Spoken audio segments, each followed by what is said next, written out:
तो नादरा ने एक ऐसी ज़बरदस्त ऑनलाइन सर्विस शुरू की है जो पाकिस्तान में शनाख्ती तस्दीक का पूरा तरीका ही बदल सकती है।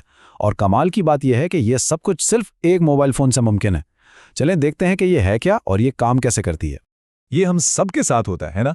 कभी बैंक अकाउंट खुलवाना हो या कोई नई सिम लेनी हो और फिर घंटों लंबी कतारों में इंतजार करना पड़ता है, और ये सारा इंतजार सिर्फ चंद सेकंड की फिंगरप्रिंट वेरिफिकेशन के लिए। ये सूरत हाल न सिर्फ थका देती है बल्कि काफी परेशान कौन भी होती है।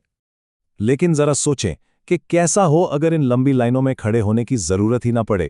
नादरा की नई मोबाइल वेरिफिकेशन सर्विस बिल्कुल इसी मसले का हल है। अब तस्दीक का पूरा अमल घर बैठे आराम से हो सकता है। तो इस सिस्टम को कहते हैं मोबाइल बायोमेट्रिक वेरिफिकेशन सिस्टम, या शॉर्ट में कहें तो MVBS। ये असल में नादरा की पाक आइडेंटिटी ऐप के अंदर ही एक फीचर है जिससे कोई भी शख्स अपने फ़ोन से ही बायोमेट्रिक तस्दीक कर सकता है, चाहे बैंक अकाउंट के लिए हो या मुस्तकबिल में सिम कार्ड लेने के लिए। तो सवाल यह है कि इस सहूलत को इस्तेमाल कैसे करना है। अच्छा, इसका तरीकाकार बहुत ही सीधा और आसान है। देखें, सबसे पहला काम तो यह है कि पाक आइडेंटिटी ऐप फ़ोन में इंस्टॉल होनी चाहिए। अकाउंट बनाने या लॉगिन करने के बाद होम स्क्रीन पर ही बायोमेट्रिक ऑथेंटिकेशन का ऑप्शन नजर आएगा।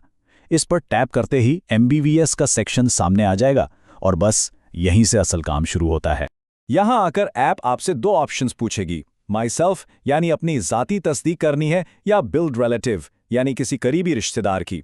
इस अमल को ठीक से समझने के लिए हम माई सेल्फ के ऑप्शन के साथ आगे बढ़ते हैं।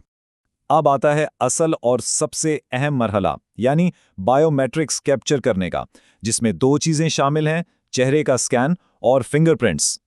चेहरे की तस्वीर के लिए ऐप खुद ही कैमरा खोल देगी। बस कुछ छोटी छोटी बातों का ख्याल रखना है, जैसे ऐनक ना पहनी हो और चेहरा स्क्रीन पे बने हुए फ्रेम में बिल्कुल ठीक से नजर आ रहा हो।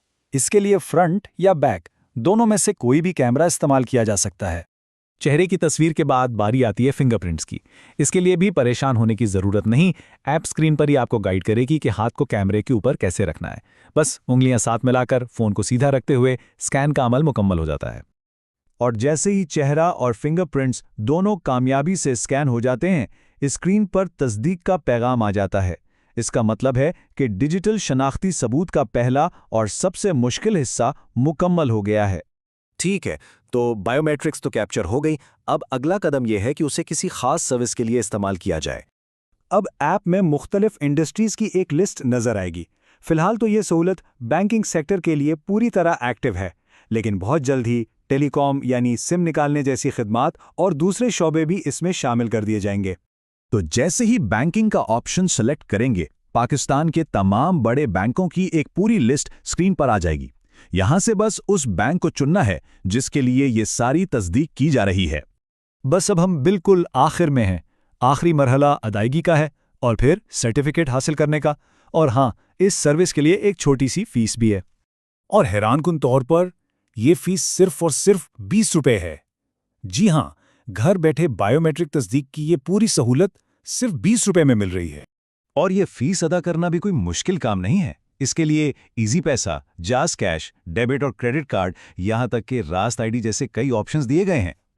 जैसे ही पेमेंट हो जाएगी, दरखास्त का स्टेटस फौरन पे नाउ से बदलकर डाउनलोड हो जाएगा।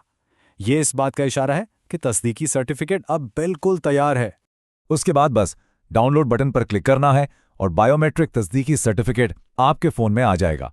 इस सर्टिफिकेट को प्रिंट करके या फिर डिजिटल फॉर्म में ही मुताल्लिका इदारे जैसे कि बैंक में जमा कराया जा सकता है और आपका मतलूबा काम मुकम्मल हो जाएगा।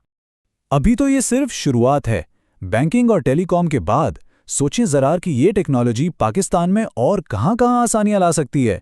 क्या इससे जायदाद की रजिस्ट्रेशन आसान होगी या फिर तालीमी इदारों में दाखिले का अमल ज़्यादा शफ़ाफ बनेगा?